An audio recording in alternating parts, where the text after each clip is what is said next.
여러분도 약수터에 가면 물을 떠먹는 아마 아실 겁니다. 손잡이 바가지 혹은 우리가 쪽박이라 이렇게 부르는데요. 정확한 명칭은 사실 제대로 모르겠습니다. 쉽게 쪽박이다 이렇게 이 시간 제가 설명할 건데요. 이 쪽박은 이 쪽박은 아무도 부러워하지 않는 굉장히 평범한 것이죠. 굉장히 또한 아름답거나 멋이 있지도 않습니다. 만약에 그 쪽박이 아름답거나 멋이 있다면 아마 누군가 금방 이렇게 훔쳐갈 것입니다. 그러나 그 쪽박은 아무에게도 부러움을 주지 못하는 그릇이기 때문에 오히려 그곳에 잘 남아 있는 것이죠. 그럼에도 불구하고 그 쪽박은 목마른 사람이 약수터를 찾을 때마다 생수를 떠먹을 수 있는 굉장히 소중하고 중요한 그릇이 됩니다. 귀한 그릇의 역할을 잘 감당하는 것이죠. 그 쪽박의 겉모습은 별거 아니지만 목마른 자들의 갈증을 시원하게 해결하는 아주 소중한 도구입니다. 마찬가지로 하나님 앞에 쓰임받는 사람들도 산속 약수터에 있는 쪽박 같은 자들이었습니다. 특별히 예수님의 족보, 우리가 아는 마태복음 1장에 보면 총 5명의 여인이 등장하지요. 누구입니까? 다말, 라합, 그 다음에 우리가 아는 룻, 밧세바, 그리고 마리아입니다. 다말이 누굽니까? 가족의 대를 잇기 위하여 시아버지와 관계를 맺은 여인이었고, 라합은 기생 출신으로서 정탐꾼을 숨겨줌으로써 구원받은 여인이었습니다. 그리고 룻은 모압의 여인으로서 시어머니를 쫓아 베들레헴에 와서 보아스를 만나 다윗의 증조모가 된 여인이었습니다. 밧세바는 우리아의 아내로 비록 남편을 잃었지만 하나님의 그 은혜를 입어서 다윗의 대를 잇는 누구를 낳았습니까? 바로 솔로몬을 태어나게 했던 여인이었습니다. 그리고 마지막 마리아도 무명의 여인이었지만 예수 그리스도를 잉태한 축복의 여인이었죠. 이 여인들의 공통점이 있습니다. 무엇입니까? 바로 다 무명의 여인들입니다. 하나님의 놀라운 은혜로 이 땅에 하나님의 뜻을 이루어가는 축복의 통로가 된 사람들입니다. 세상을 변화시킨 자들은 위대한 사람들이 사실 아닙니다. 위대하신 하나님의 손에 붙들린 연약한 사람들입니다. 오늘은 신약의 대표 인물인 여성인 바로 마리아에 대해서 짧게 살펴보기를 원하는데요. 본문을 살펴보기 전에 우리가 먼저 마리아에 대한 이 오해를 잠깐 짚고 넘어갈 필요가 있다, 그렇게 생각되어집니다. 기독교 역사에 있어서 마리아만큼 이렇게 오해를 받고 사는 인물은 없을 것입니다. 가톨릭에서는 마리아를 어떻게 얘기합니까? 하나님의 어머니, 성모설이죠. 그 다음에 마리아의 무죄 잉태설, 평생 처녀설, 그 다음에 승천설, 하늘의 여왕이다, 이렇게 불러집니다. 물론 그들은 로마 가톨릭 교회에서는 마리아를 숭배하지 않는다, 그렇게 주장하지만 사실 숭배를 하고 있습니다. 첫 번째, 가장 많이 불러지는 게 하나님의 어머니 마리아인데요. 가톨릭에서는 마리아를 하나님의 어머니다, 이렇게 부르고 있죠. 예수 그리스도는 성자 하나님이시고 예수 그리스도를 낳으신 분이시니 하나님의 어머니다, 이렇게 주장을 하는 것이죠. 물론 이것은 역사적인 배경이 있습니다. 그 역사적 배경을 이 시간 길게 설명하는 것은 좀 매우 어렵고요.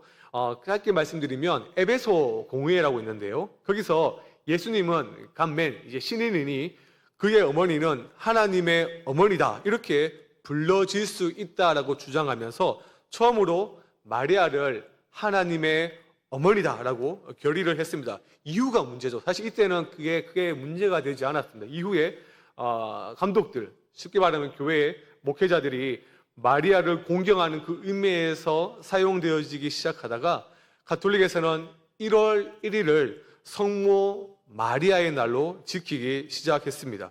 제261대 교황 비오 12세가 1950년 바로 소위 가설교리를 이렇게 만들었는데요.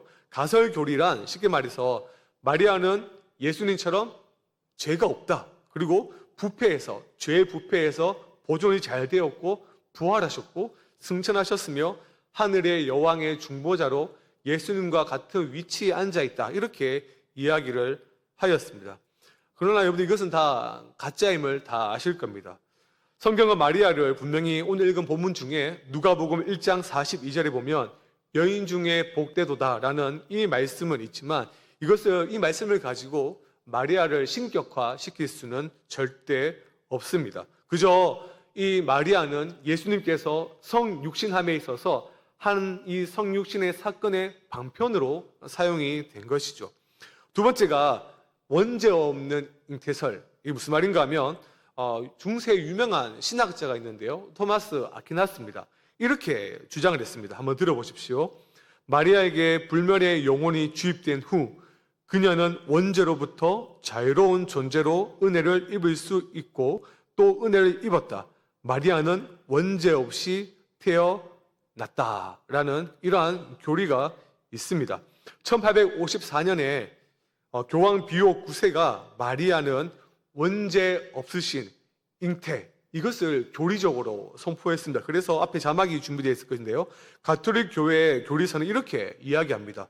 그녀는 원죄의 모든 오염으로부터 보존되었으며 그리고 하나님은 세상을 창조하기 전에 그녀를 택하시어 사람을 당신 앞에서 거룩하고 흠없도록 하셨다. 여러분들, 원죄의 오염에서 보존된 티 없이 깨끗한 동정녀 마리아, 이들의 가톨릭의 주장이 과연 성경에 부합된 내용일까요? 전혀 그렇지 않습니다. 원죄는 무엇입니까? 아담과 하와가 지은 죄를 말하지요. 원죄의 오염은 아담과 하와의 육신의 혈통을 따라 후손들에게 전가되는 바로 유전죄를 말합니다. 마리아가 원죄의 오염 없이 태어났다라고 말하는 이 로마 가톨릭의 주장은 사실 굉장히 비성경적입니다. 마지막으로 우리가 8월 15일이 지났잖아요. 8월 15일은 로마 가톨릭 교회에서는 마리아 승천설이 있는 날입니다. 또 가톨릭 교회 교리서를 보면 이런 말이 있거든요. 마리아가 지상 생애의 여정을 마쳤을 때 몸과 영혼은 하늘 영광으로 올림을 받아 주님에 의하여 만물 위에 여왕으로서 존귀케 되었다. 무슨 말인가 하면 마리아가 죽은 후에 그의 시체는 무덤에 분명히 안치가 되었는데 그러나 그녀의 시체는 이 땅에서 썩지 않고 예수님께서 그녀의 육체와 영혼을 천국에 데리고 갔다는 겁니다. 그래서 매년 8월 15일이 되면 로마 가톨릭 교회에서는 마리아가 승천한 날이다라고 말하고 8월 15일이 되면 이제 성당에서 미사를 드려 지르는 거죠. 승천이란 무엇입니까? 승천이란 이 세상을 떠나 천국으로 올라감을 뜻합니다. 구약시대 우리 잘 아는 에녹이 있죠. 그 다음에 엘리야가 있습니다. 이 엘리야도 죽음을 맛보지 않고 승천하였습니다. 예수님도 승천하셨죠. 그러나 그것은 자신의 신적, 초자연적인 능력, 성경은 그것을 성령의 능력이라고 표현되어 있는데요. 그것이 바로 승천입니다. 그리고 요한복음 3장 13절에서도 이렇게 잘 기록되어 있죠. 하늘에서 내려온 자 곧 인자 외에는 하늘에 올라간 자가 없느니라. 반면에 이 마리아의 승천설은 사실 앞에서 제가 말했지만 성경이 말하고 있는 그러한 내용이 아닙니다. 로마 가톨릭 교회가 만든 최근에 하나의 그냥 발명품이고 하나의 조작극입니다. 마리아가 언제 죽었다가 다시 살아났는지 또 어떻게 승천했는지 그들은 설명하지 않습니다. 이런 것들이 전혀 없다는 거죠. 이러한 이해 때문에 마리아의 숭배, 우리가 그것 때문에 개신교에서는 마리아의 설교에 대해서 말하지 않는데요. 그러나 마리아는 굉장히 중요합니다. 우리에게 있어서 신앙에 굉장히 중요한 교훈을 가져다 주는데요. 오늘 본문을 보실까요? 오늘 본문은 가브리엘 천사가 마리아에게 나타나 수태고지를 전한 사실을 소개하고 있습니다. 그런데 수태고지를 들은 마리아가 어디에서 살고 있었는지 말씀하고 있지요. 26절의 말씀을 보시면 여섯째 달에 천사 가브리엘이 하나님의 보내심을 갈릴리 나사렛이라는 동네에 가서 어디에 살고 있었습니까? 바로 갈릴리의 나사렛 동네입니다. 나사렛 예수, 이 말 때문에 우리에게 이 나사렛은 굉장히 익숙한 단어이지만, 익숙한 지명이지만 사실 구약 성경에 단 한 번도 나사렛은 언급된 적이 없습니다. 전혀 알려지지 않는 마을이라는 거죠. 그리고 마리아는 가장 그 당시에 천하게 역임을 받던 직업 중 하나가 목수였는데요.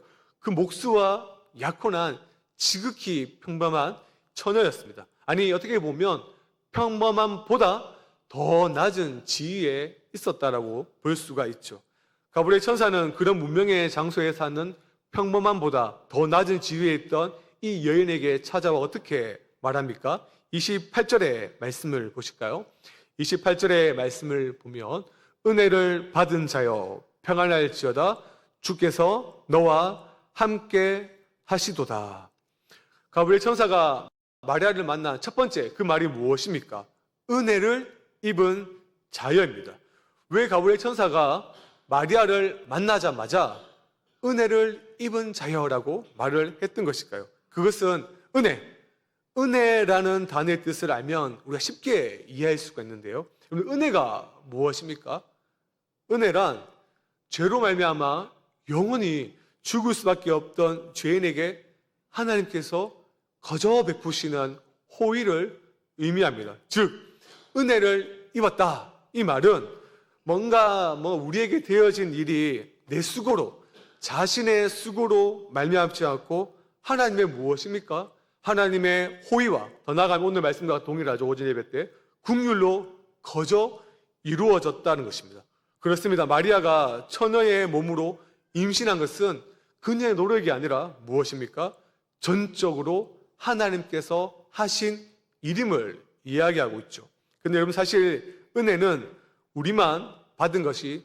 마리아만 받은 것이 아닙니다. 바로 저와 여러분도 이 은혜를 동일하게 받았는데요. 여러분들 우리가 어떻게 구원을 받았습니까? 우리의 수고로 받았습니까? 아니면 우리가 착하게 살아서 우리에게 어떤 윤리적인 거룩한 점수가 있어서 우리가 구원을 받게 되었습니까? 절대 그런 게 아닙니다. 우리가 죄 가운데 살고 있지만 하나님께서 예수님을 대신 십자가에 못 박아 죽게 하심으로 우리는 구원을 얻게 된 것이죠. 그래서 성경은 이렇게 얘기하죠. 너희가 그 은혜를 인하여 믿음으로 말미암아 구원을 받았다. 성경의 구원을 은혜로 받는 극적인 사건을 우리에게 한 가지 보여주고 있습니다. 그것이 바로 바울의 회심 사건입니다. 바울의 회심 사건. 사도 바울이 누구였습니까? 너무 잘 알고 있지 않습니까? 바로 예수님을 믿던 자들을 핍박했던 자였습니다. 한마디로 말해서 예수님과 원수였죠. 그랬던 그가 예수님을 만나고 예수님의 종이 되었습니다. 하나님의 은혜로 그렇게 된 것이죠. 그리고 그가 이렇게 고백을 했습니다. 고린도전서 15장 10절의 말씀을 함께 한번 읽어보겠습니다. 읽겠습니다. 시작. 그러나 나의 나 된 것은 하나님의 은혜로 된 것이니 내게 주신 그의 은혜가 헛되지 아니하여 내가 모든 사도보다 더 많이 수고하였으나 내가 아니요 오직 나와 함께 하신 하나님의 은혜로다. 바울이 이렇게 신앙 고백을 했습니다. 이 세상에는 수많은 종교가 있습니다. 그러나 기독교를 제외한 모든 종교에서는 사실 은혜라는 단어를 쉽게 찾아볼 수가 없습니다. 불교에서 말하는 구원, 그 구원을 얻기 위해서는 피안에 이르는 8가지의 길, 팔정도라고 아마 들어보셨을 겁니다. 붓다가 설한 가르침 가운데 괴로움을 벗어나 열반에 이르는 어떤 실천적인 길을 이야기하고 있죠. 이슬람교는 무엇입니까? 계율이 있습니다. 그 다음에 유대교회는 율법을 가르치고 있죠. 그들의 교리에는 물론 은혜라는 이 단어는 볼 수 있지만 실제적으로는 은혜가 역사하지 않습니다. 즉 그들의 종교에서는 사후에 좋은 그 세상에 가기 위해서는 스스로 열심히 노력하고 도도 닦고 그렇게 해야 한다는 것이죠. 오직 우리가 믿고 있는 이 기독교만이 우리의 힘과 노력이 아닌 하나님의 은혜로 구원을 받는다라고 가르치고 있습니다. 자, 그렇다면 마리아가 은혜를 받은 그 내용을 이제 한번 살펴볼까요? 31절의 말씀을 봅시다. 31절에 보면 은혜를 받은 그 내용이 등장합니다. 보라, 내가 잉태하여 아들을 낳으리니 그 이름을 예수라 하라. 한마디로 처녀가 아이를 낳는다는 거죠. 근데 이것이 정말 여러분들 은혜로운 소식일까요? 정말 복된 소식일까요? 요즘이야 정식으로 결혼하지 않는 그 여성도 아이를 낳아도 그렇게 큰 일이 되지 않습니다. 결혼을 하기 전에 아이를 낳아도 이 사회에서 매장당하지 않죠. 그러나 2000년 전을 생각해 보십시오. 유대의 율법이 역사하던 시기입니다. 유대의 율법을 잘 지켜야 하는 사회에서 결혼하지 않는 여인이 아기를 낳는다. 그것은 곧 죽음을 여러분들 의미합니다. 요셉이 임신한 마리아를 거부하면 마리아의 운명은 어떻게 될까요? 그냥 애를 낳아서 혼자 잘 기를 수가 없습니다.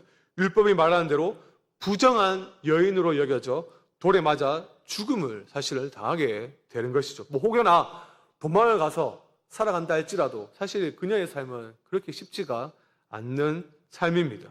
그러니 처녀 마리아가 아들을 낳는다.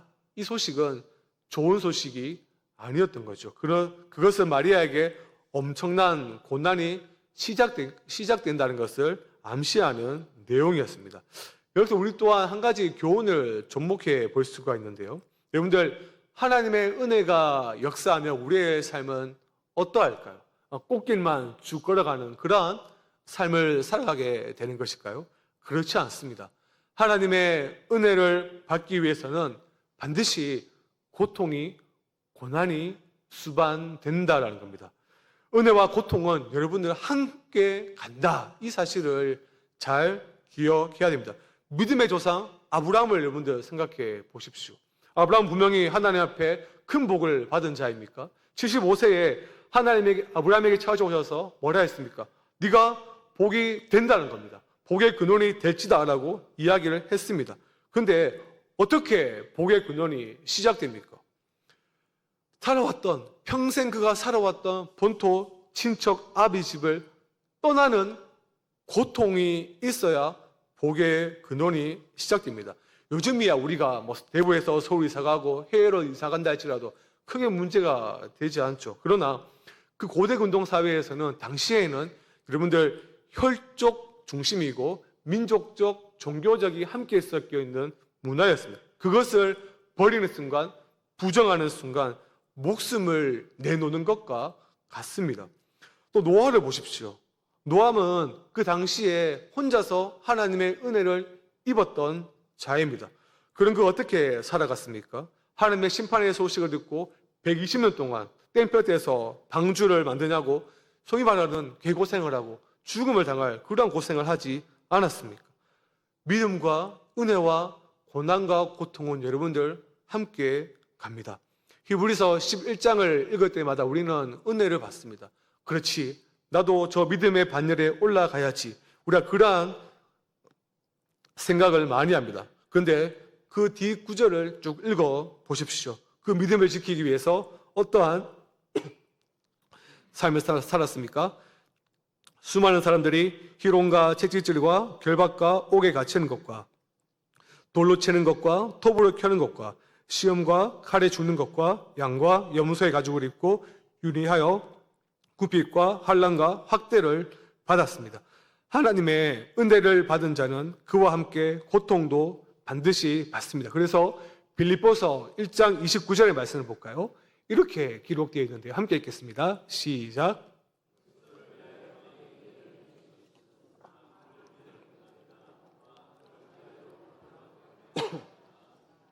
그렇습니다. 근데 우리의 현실은 지금 어떠합니까? 근데 우리는 사실 주님께 은혜만 받으려고 하지 주님을 위하여 사실 고난을 받는 그 자리까지 나아가지 않으려고 합니다. 조금이라도 우리는 굉장히 자기 자신을 사랑하는 데 있어서는 전문가죠. 그래서 조금이라도 손해를 보는 일이라면 아예 신경조차 쓰지 않고 살아가고 있습니다.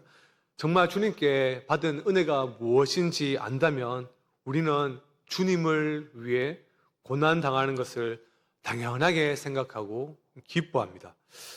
어느 큰 교회 목사님이 간이 좋지 않아서 이식수술을 이렇게 하지 않으면 살 수 없는 상황에 이르렀습니다. 그래서 광고 시간에 목사님을 위하여 간 이식을 해줄 수 있는 사람이 있다면 손을 들어보라라고 광고를 했습니다. 평소에 그 목사님은 성도님이 다 좋아했기 때문에 앞에 앉은 장로님부터 시작해서 제일 뒤에 앉아 있는 권사님, 집사님, 성도님들 다 손을 들었습니다. 근데 목사님은 광고 시간에 많은 사람 중에 한 명만 지목하면 다른 사람이 삐질 수 있고 섭섭할 수 있으니까 다음 주에 오리털 하나 날려서 그 오리털이 머리에 내려앉은 그 사람에게 간이식을 받겠다라고 그렇게 광고를 했습니다. 다음 주가 되었죠.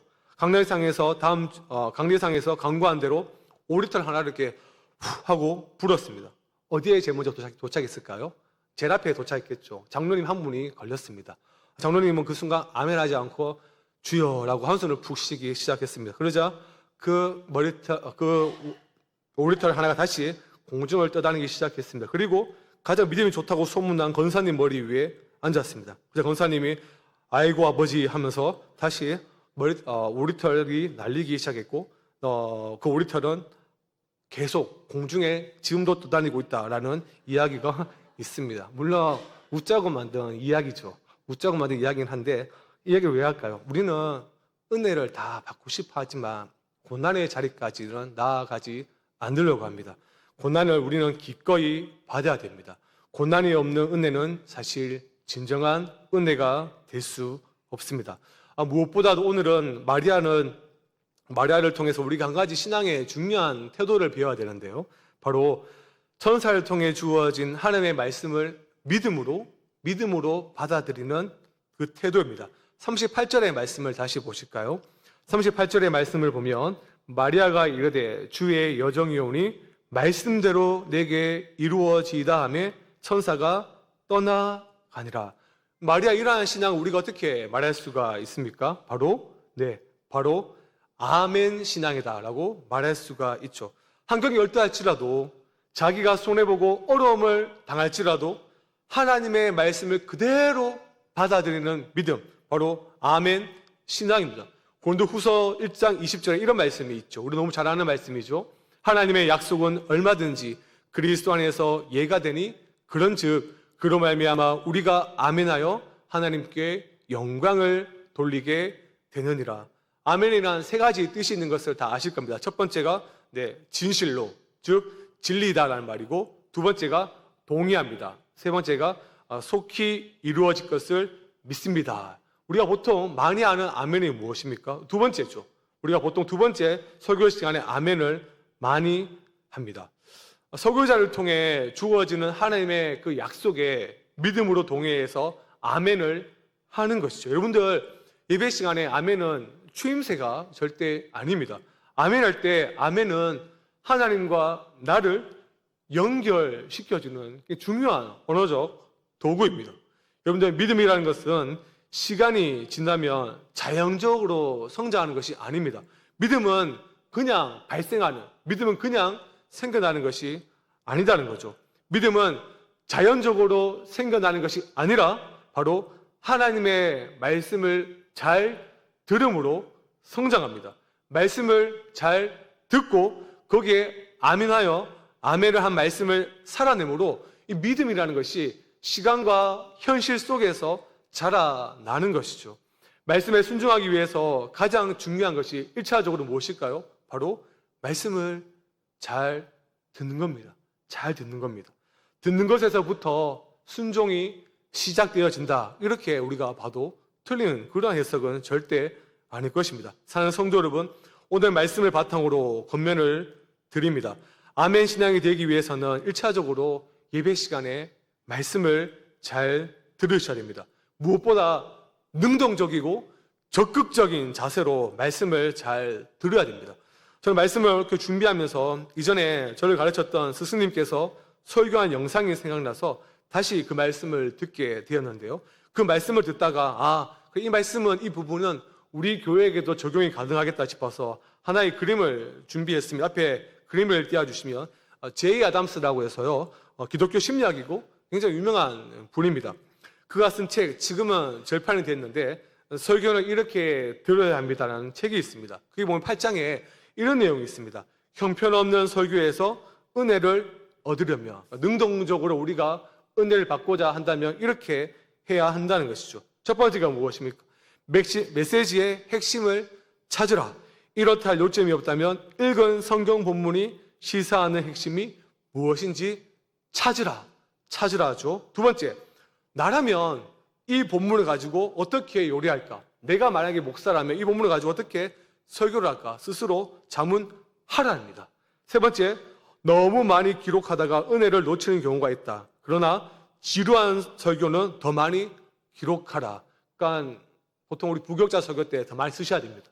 지루한 설교일수록 여러분들 뭐 자르고 자세히 잡는 게 아니라 더 많이 쓰고 어떻게든 은혜를 받고자 능동적인 자세가 필요하다는 거죠. 네 번째, 도무지 들어줄 수 없는 날에는 아예 설교를 잊어버리고 찬송, 성경 봉독, 기도 가운데서 일말의 깨우침을 줄 수 있는 것들을 어떻게 합니까?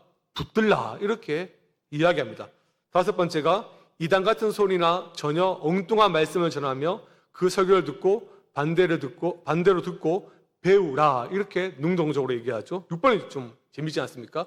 우리 예수님께서 30년 동안 해당에 앉아 말도 안 되는 설교를 들으신 예수님을 기억하라.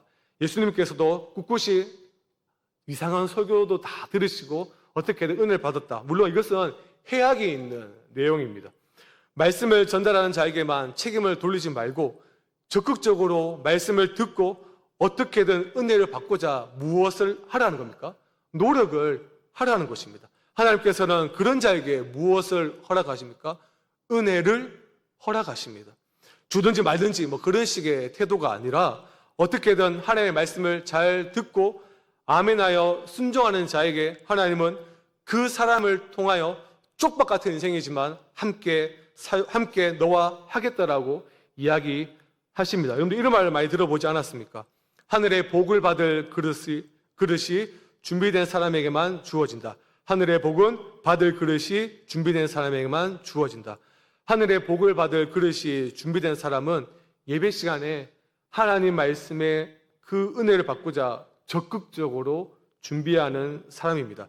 그런 신앙의 모습이 있을 때 마리아에게 임한 하나님의 은혜가 동일하게 우리에게도 임할 것입니다.